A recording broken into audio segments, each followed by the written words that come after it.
Okay, welcome to Digital Diamond Baseball video on how to build your own custom divisions and add teams and build a custom schedule for your league.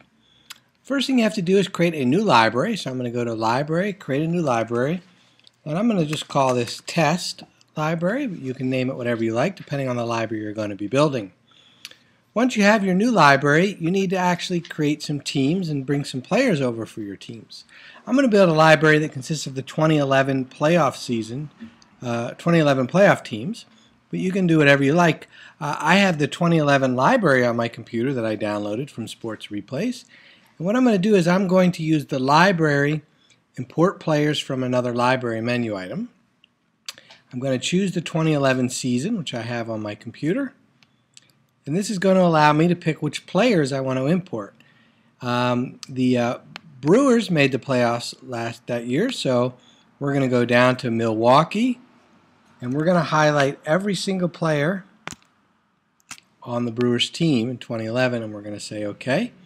And it's going to ask me what team I want to put them on, and I don't have any teams in my library yet, so I'm going to create a new one.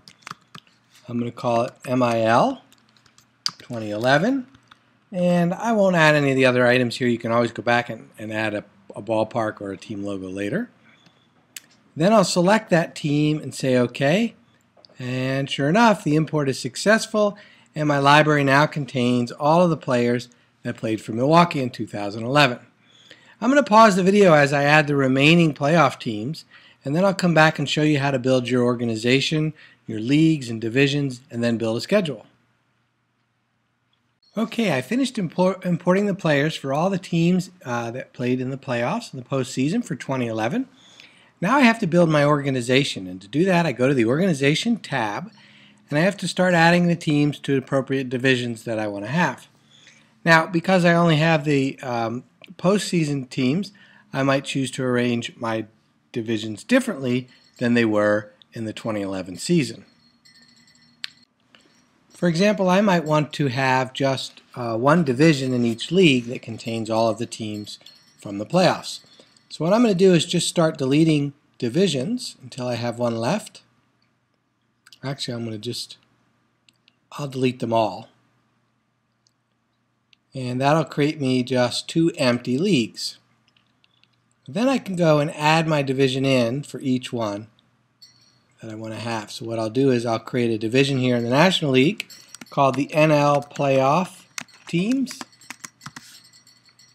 And then I'll create a division in the American League called the AL Playoff Teams.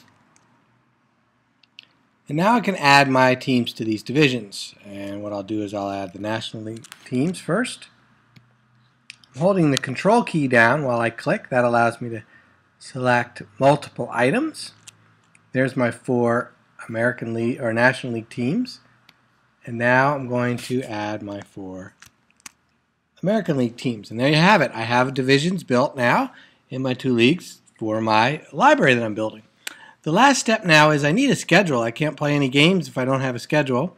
You can see right now under the Play tab there's nothing here in my schedule, so I have to build one. You should always build your organization first before you build your schedule. To build the schedule, I choose Season, Create a New Season, and that gives me the Generate New Schedule dialog box. I'm going to have my season start on April 1st of 2011, and I'm just going to generate a 81 game season rather than a full season. You can choose, it has to be even, sorry, I'll make it 82 game season. You can put any number you want there as long as it's even, and this will generate a season. It will add some interleague play. It adds an all-star break in the middle. There'll be some 3-game and 4-game series, and there's some days off as well. We'll hit that. Sure enough, the computer generates my schedule, and I'm ready to play. I can play the games by just picking any one of the games for the current day, choosing play, loading the default lineups, and I'm ready to roll. There's one more step actually that I didn't mention. Before you play the games, especially if you're going to be using the computer manager to manage some of these teams, you should generate team profiles. So I'm going to go to the team menu, choose team profiles, and I'm going to choose Generate Teams. This generates profiles for all the teams so that the computer manager has a better idea about how to manage the teams when you're having him fast play certain games. You can go in and tweak these profiles if you like, or you can go with the default that's created for you. I hope this was a helpful video. Enjoy the game.